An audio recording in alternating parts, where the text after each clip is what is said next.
Hi everybody, it's Jen. Welcome back to my channel, Hallmark Plus More, where we watch and talk about shows, movies, mysteries, Hallmark ornaments, and anything else that floats our boat.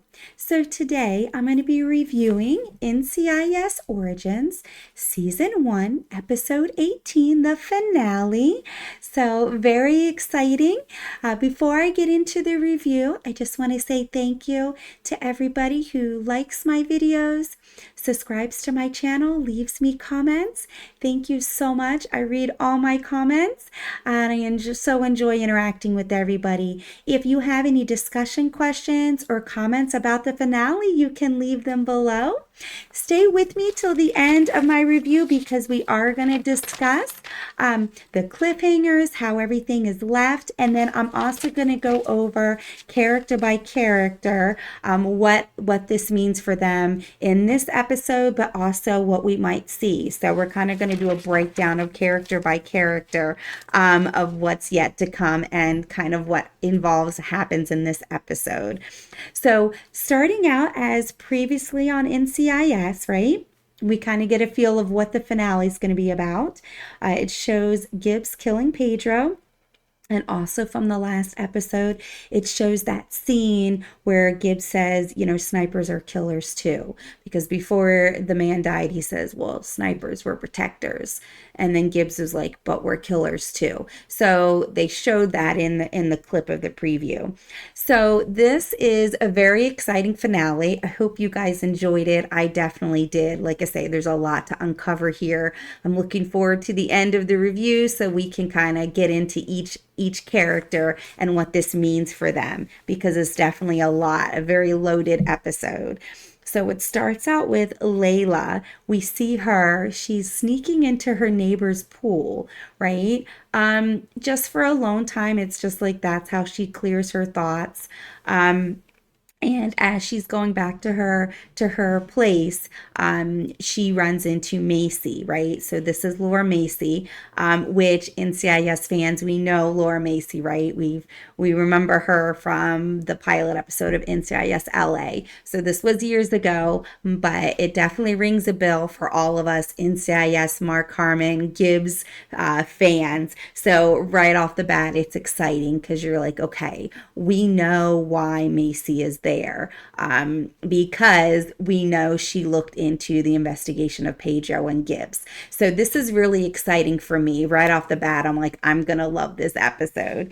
And it shows a flashback of Gibbs, and it shows kind of flashbacks of Gibbs throughout the entire season, all 18 episodes, just, everything that he went through. So that was kind of nice to kind of see that flashback, him in the support group, how talking can help, showing him from the last episode, killing and fighting with the group leader, and then him kind of having that pamphlet in his apartment and kind of dropping the pamphlet on the floor, right?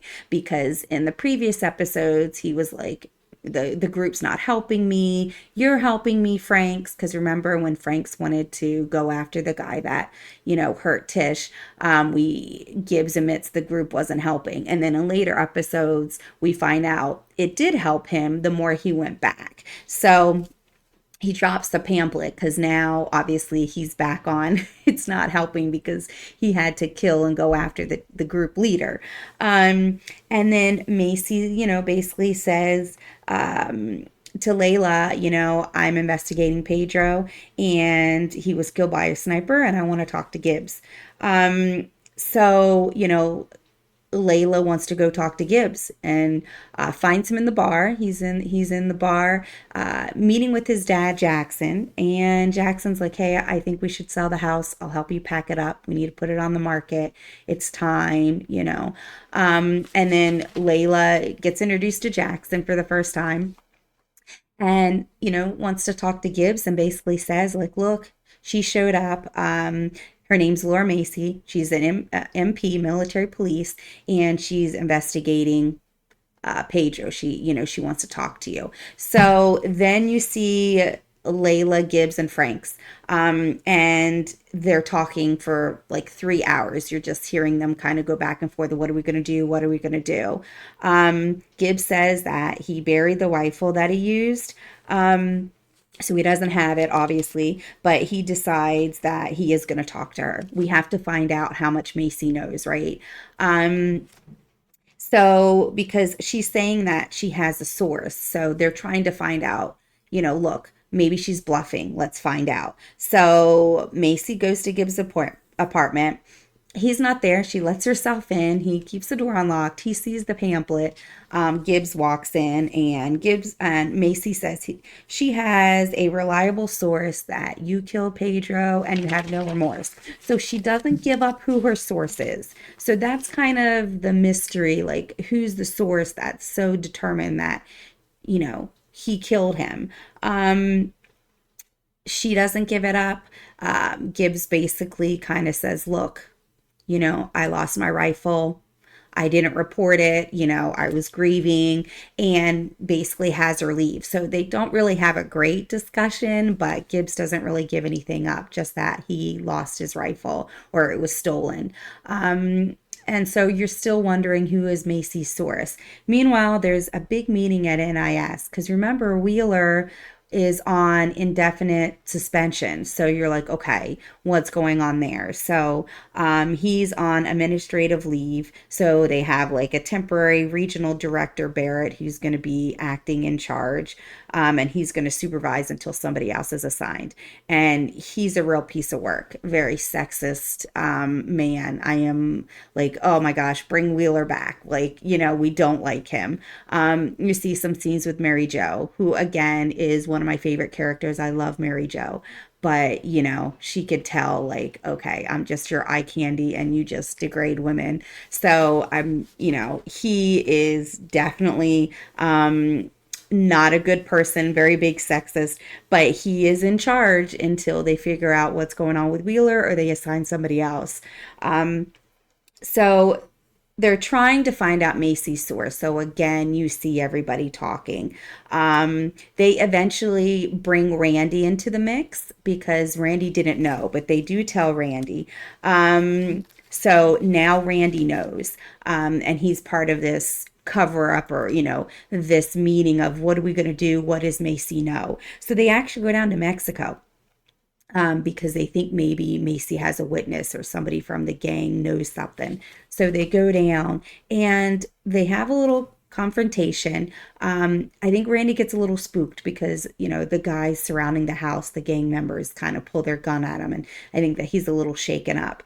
They go back and they all have kind of this argument of what they're going to do. Layla and Franks have a very, very loud screaming match. And it's intense. It's definitely intense. Like, hey, you think I told Macy because we're both women and that's what women do. And, this is how you see me. You think I'm just going to betray the team. Like it's a loud screaming match, but to me, it was needed. Like Layla, needed to say that to Franks. I feel like they have a respect for each other, but at the same time, it was a good discussion. If you go back and watch the episode, even though it's a screaming match, I felt like what needed to be said was said. Um, and Gibbs was obviously there. Everybody is there. Randy and Gibbs obviously are there, seeing them having this screaming match because they don't know what to do. They don't know what Macy has on them. So they're like, we'll talk in the morning. Let's sleep on it. So Gibbs, seeing his team, obviously, like, trying to protect him, not knowing what to do. He doesn't want to take everybody down with him, right?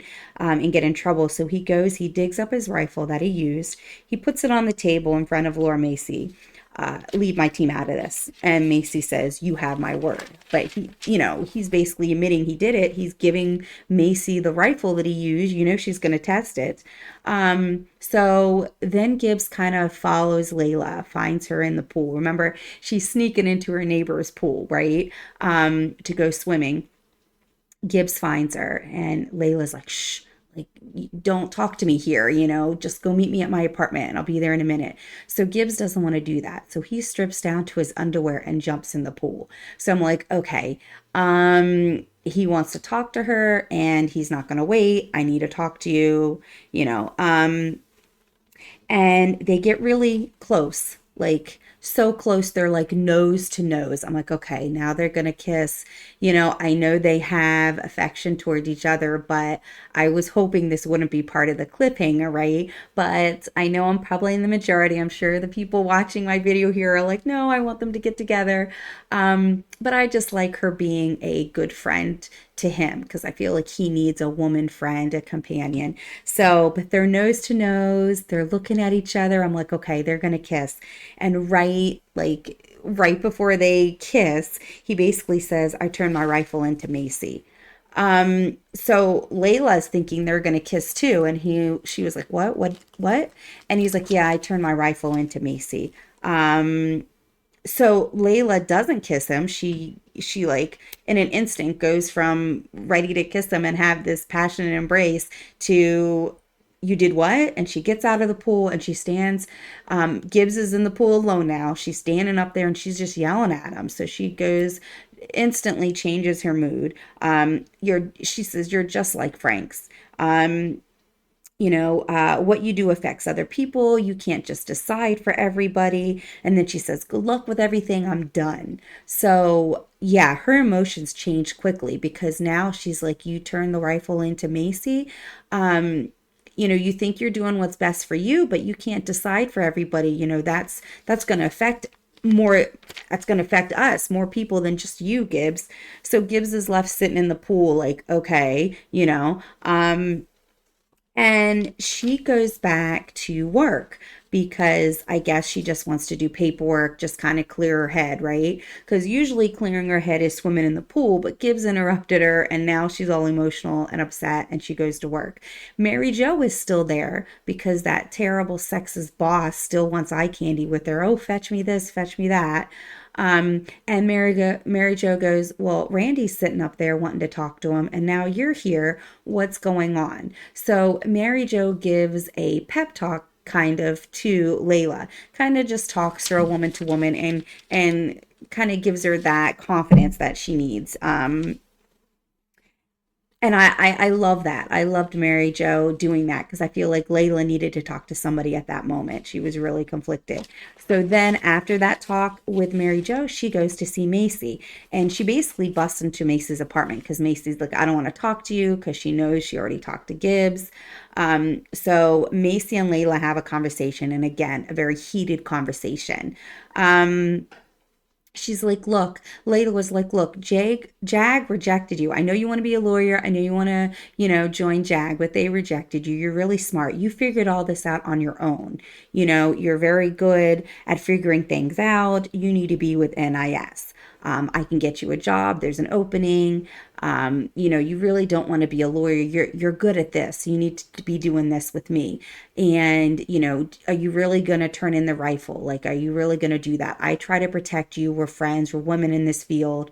Are you really going to do this to me? Because that would be hurting me. So I feel like she kind of had a heart to heart, almost like there's tears coming. Like Layla was ready to tear up, having that with Macy. Now, again, it was a heated discussion, but it was meaningful and emotional. So Macy goes to see Frank's and basically says, here, give this rifle back to Gibbs.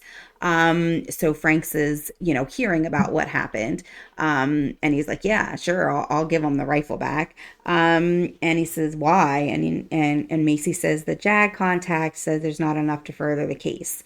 So Frank's is like, okay. So Macy's basically giving the rifle back to Frank's because she's not going to see Gibbs. Like, Frank's, you give Gibbs back the rifle. I'm not going further on the case. So he's basically, she's telling Frank's it's over. And so Frank is like, all right, well, if you're not going to go further on the case, can you please tell me your source? Right? Because we're racking our brains through the episode trying to figure out who the source was. So this kind of surprised me. Macy was like, Gibbs was the source. And I was like, wait, what? And I think Frank's was like, what? Gibbs told you? How is Gibbs the source? Well, Gibbs was drunk that night. Remember when he was arrested and his landlord, which was his best friend at the time, Ruth, remember we had that a couple episodes ago, where she was dying of cancer, but she was Gibbs's landlord and his friend. And when he got drunk, she bailed him out. Well, Franks came down to the station that night to bail him out, and that's when Ruth kind of went off on him, remember? Which I think was a breakthrough for the entire episode in their relationship. I think that talk that Ruth had with Franks really, changed the relationship between Franks and Gibbs. He started being there for Gibbs. So if you look at the review from my episode, I think that was one of the biggest conversations in this whole season, because it was a turning point for Franks really being there for Gibbs. So obviously Franks remembers that.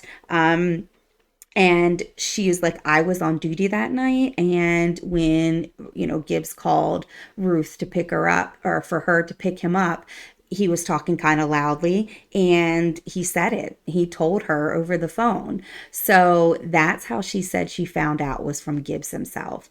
And then she goes to Franks and says, I guess he was making up stories, right? Because Macy's not going to pursue it.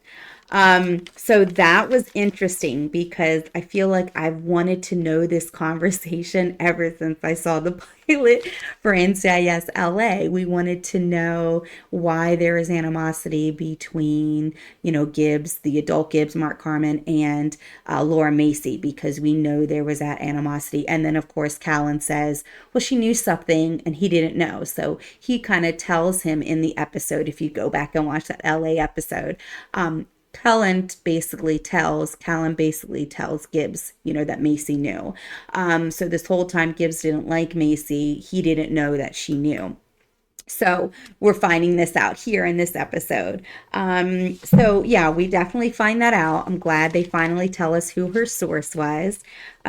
So then something unexpected happens. Frank gets a phone call, and it's his brother Mason, calling saying, hey, I'm kind of extending an olive branch. I want to talk to you about what happened in Vietnam. So I was like, wait, what? I thought his brother died. They don't say that Mason died in Vietnam, but I feel like we kind of assumed that, right, from previous episodes. He never talks about his brother since they, went off to war together. Because remember, Franks was drafted, not Mason. Mason decided to sign up so that he could go with his brother. So I always thought Mason died in Vietnam, and Franks kind of had that guilt that it was his fault or something happened over there. And then the whole episode about his cowboy boots, that was the last thing that was given to him from his brother and his mom. So I felt like he was holding on to that because he lost his brother and his mom. So definitely exciting to see some kind of backstory with Franks and his brother. And then Randy finally goes in and talks to Barrett, the creep Barrett. He's asking about a desk job. Okay, I have a family now, thinking about getting out in the field. I kind of want advice to get a desk job. So, we see that why he was at work late. Layla goes to Gibbs' apartment. He's not there, but he hears on the machine that he's probably at his old house, because remember, his dad Jackson is trying to convince him to sell it. So they're packing up their things, and then the realtor walks in, and it's Diane. And I was like, whoa, Diane. Okay, so Diane is Gibbs's first wife. She's the one who is Gibbs's first wife, divorces him, and goes on and marries Fernell and has a child, and we see all of them in the regular NCIS. So I was not expecting that, but in the finale you see her, and Diane is obviously taken with Gibbs. He's a good-looking guy. Like, oh, you have beautiful baby blue eyes. So I was like, all right, looks like there's some flirtation there. So I'm excited to see where that goes, because obviously we know he does marry Diane, but we don't know how soon he marries her after meeting her. So then while they're packing up the house and Diane is there, show me a tour, right? She's being all flirtatious realtor. Show me a tour of the house. A few houses down, you see a little girl playing outside with her dog, right? And I don't think anything of it. She throws a ball into the street, and the girl goes into the street to get the ball because she threw it past the dog. And you see a car coming, and the car is swaying to get around the girl. The girl is safe. She hides behind a car, but the car that swerved falls over on its side, and it's Layla. So Layla went to Gibbs' apartment. He wasn't there, right? So she knows where he is. So she's in her Jeep and she looks happy. She's dancing, she's singing, she's just like, okay, I'm gonna go see Gibbs. Like she's in a good mood, right? Probably because she's gonna tell him, hey, Macy's not pressing charges, right? Because he doesn't know that yet. Franks knows because Macy gave him the rifle to give to Gibbs, but Gibbs is at the house with his dad, and he's trying to get the house ready to sell, and he thinks Macy's going to investigate him. So Layla feels like, I'm happy, I'm going to give him good news. Maybe she's going to tell Gibbs that she has feelings for him. We don't know, but she looks happy. So when the car swerves, Layla's in the car flips over. You see just like blood coming down her face. So it looks like she's got a head wound. And yeah, that's kind of the cliffhanger. That's kind of where it ends. Layla coming to tell Gibbs what she did, that he saved. And then, of course, you see them narrator, Mark Harmon, which, of course, towards the end, he's narrating. Layla was coming to tell me that she saved me. I didn't know it at the time. I found out later. I loved her all along. This is the story of her. So, I mean, we think she dies. I mean, it looks like that she died. And even in Gibbs narrating, I loved her all along. So that's one of the big cliffhangers, like what happened to Layla. Because when you see the close up of her car flipped and she's kind of upside down. You see the blood gushing from her head, and it doesn't look like she's moving. The little girl is okay, right? We only, she's okay. But obviously Gibbs finds her 'cause she's a couple houses down and there's a fire flowing from the car flipping.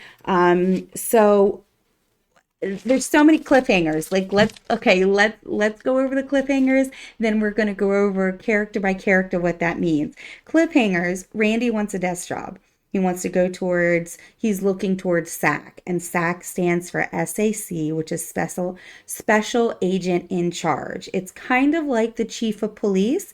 The SAC, Special Agent in Charge, runs all the sub offices in the area. So it's a desk job, it's a managerial job, so it would be a step up with more money, more stability, and a desk job. So that's kind of what Randy was looking at. So is he going to get a desk job? Is he out of the field? You see Layla, she's in this car crash. It looks fatal. Her head's bleeding.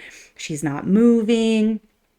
You see Gibbs, he meets Diane, who we know becomes wife number one. We see Laura Macy. We know that she joins NCIS, right? Because she becomes the boss in NCIS, shown, right? And, are we going to see that tenseness between Gibbs and Macy? Because like I say, there's that animosity, which we see in the LA scene where Gibbs isn't a fan of Macy, doesn't really like her, but he doesn't know that Macy knew and buried didn't pursue the case, basically.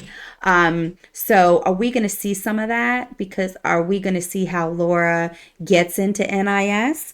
Now, I will tell you that I did read or hear that the showrunners did say that Randy, Layla, and Wheeler will return in season 2, and of course Franks and Gibbs. So I'm just gonna run down character by character what this means, because I feel like we need to kind of recap everything. So I'm gonna start with Layla, mainly because she had an emotional roller coaster throughout this entire episode.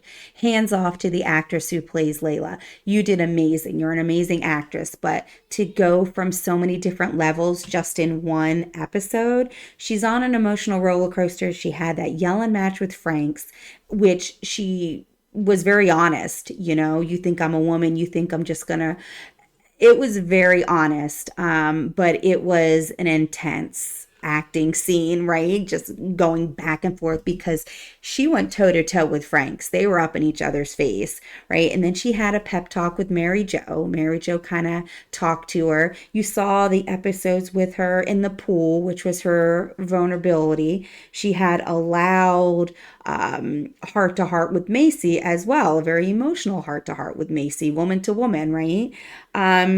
Which was intense, very intense with her yelling match with Franks, intense with Macy, kind of a nice pep talk she needed, vulnerable side with Mary Jo.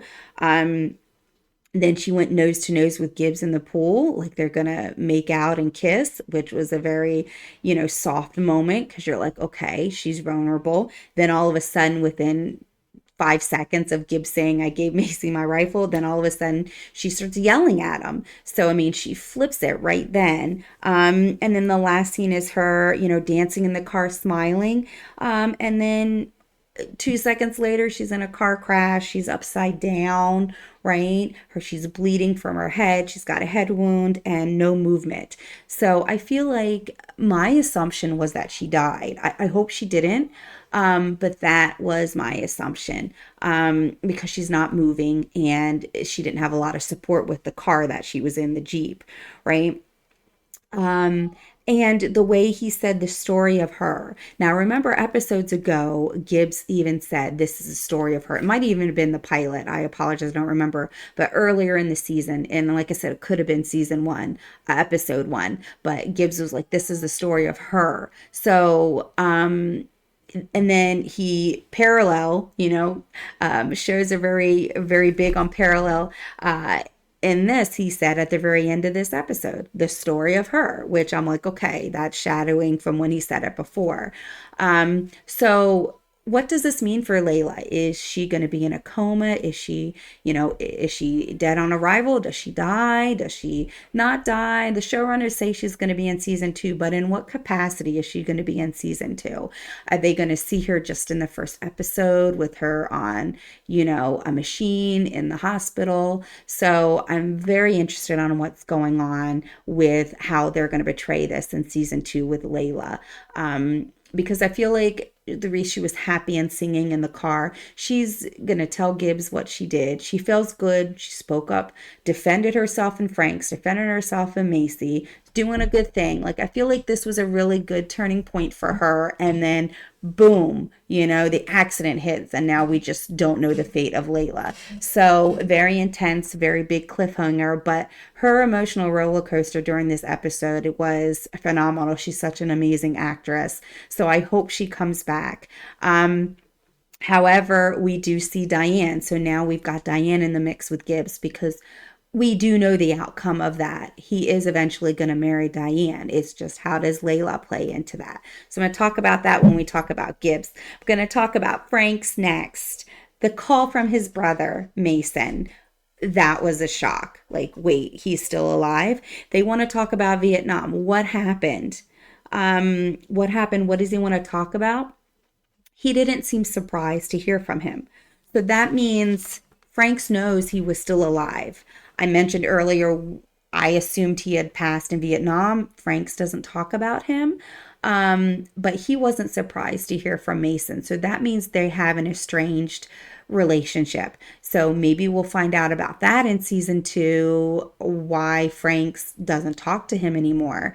Because he didn't seem surprised. So why he didn't seem surprised, he knew he was alive, but they just haven't spoken. Why? What happened? What happened to Vietnam? Why is he all of a sudden willing to talk about it now? I mean, Mason, why is Mason willing to talk about it now? Is something happened to him? Is he dying? Is there something going on with Mason that he's like, I want to make amends? So, I just always assumed from the previous episodes he died in Vietnam War. So that was definitely a shock. And now I have questions, right? That is a cliffhanger. What happened with Mason? We're going to see the relationship there. Now that he's not with Tish, he doesn't have any family really besides the team. So is this going to come into play at the right time for him? Talking about Randy. He wants to get out of the field. He wants to work towards that SAC job, that desk job. is it just because of him having a family, or is it because of the Gibbs situation? I feel like once he found out that Gibbs really killed Pedro and he's a part of this team that they all know, I feel like he's like, okay, I want out. I need security. I can't go down. I can't go down for this, right? So, I mean, I feel like that's a cliffhanger. I don't think he's going to do that. I think he's going to stay in the field. Randy is that comic relief that I think the writers and the showrunners want to keep alive in this show because there's a lot of drama, and Randy's kind of like that funny aspect of the show. So I think he's going to stay in the field. He's a great actor. He does so great portraying that, lighter side of the show. And then the conversation that he had with Barrett was kind of rude to him. Like, well, if you're wanting a desk job, maybe I can't rely on you in the field. So, that kind of, I think, threw Randy off. He was looking for advice and he's kind of getting criticized by Barrett, about his job performance. So, I think Randy's going to stay. I don't think that's really a big cliffhanger. I think he's going to stay in the field, but it is leading us to, what's going to happen with him, if he's still going to feel comfortable, supporting the team. And Wheeler, we hope he comes back. The showrunner said that he will, but where he kind of left things, right? Barrett is acting until they figure out what's going on as a replacement. Wheeler had that emotion with his wife and his son, right? His son thought he was cheating on his mom. He said he wasn't, but he's always dealing with work and putting that before his family. They saw that nice scene with him playing the piano, the Guns N' Roses song, and them bonding. So I hope Wheeler is going to take some time off, focus on his son and his family, and I hope he comes back because I think the actor that plays Wheeler does a great job. Yes, it's this boys club with him and Frank's, but I also feel like he respects Vera and Layla. So I hope Wheeler comes back, but it kind of gives you a cliffhanger of who's going to be in charge if it's not Wheeler. So it's going to be interesting on how they bring Wheeler back, right? If the showrunners say Wheeler's coming back, how? How are they going to, patch that up to bring him back as the boss? Gibbs, right? He meets Diane. Will he fall and marry for Diane too fast, thinking of his lost love for Layla, right? Because when Gibbs narrated that last scene with Layla in the car crash, he said, like, it's a story of her. I didn't know it at the time, but she did save me, and I've loved her all along. So, I mean, Gibbs is confessing his love for Layla through Mark Harmon narrating, right? But does Layla die? And then Gibbs goes, I really had feelings for Layla. I should have pursued them. I should have done things differently, right? Because when we lose a loved one or something tragic happens, we always retrace our steps thinking we could do something different. So does Gibbs, rush into a marriage with Diane for his lost love feelings for Layla? Or, does he pursue Diane? And how quickly do they get married? And how much of it is based on his feelings for Layla? Because I feel like that could come into play. And then lastly, Macy, right? Laura Macy comes into play in this episode. How does she get involved with NIS? If Layla dies, right? Layla's the one who had that kind of heated emotional kind of disagreement with Macy about dropping the case with Gibbs. Look, you're going to hurt me. We would never hurt each other. We're women in the profession. We look out for each other. You're smart. You don't need to go into JAG. You need to go into NIS. You would be great at this. I can help you get an in. I can help you get a job at NIS. So if Layla dies, how does Macy get in? Because we know she does. We know she works for NIS because she becomes the boss when you see that in NCIS LA. And we've seen in the show, and we've heard from the showrunners that they want to, preserve what actually happens in NCIS with Mark Harmon and the crew. So if they're going to be true to that, then we know that Laura gets in the organization somehow and she doesn't go after JAG and she stops being a military, MP, military police, and goes into NIS. So are they going to show us kind of how she gets into it, or is this going to be the one and only episode we see Laura Macy? Because if Layla dies, we're going to see that impact, right? We're going to see the impact throughout the whole team. If she dies or is in some comatose state, or on a machine and can't breathe, right? It's going to have a ripple effect throughout the team. So, whatever happens to Layla, we want to see how it affects each member. And we know it affects Laura Macy because we know she eventually gets into NIS and becomes a leader in LA.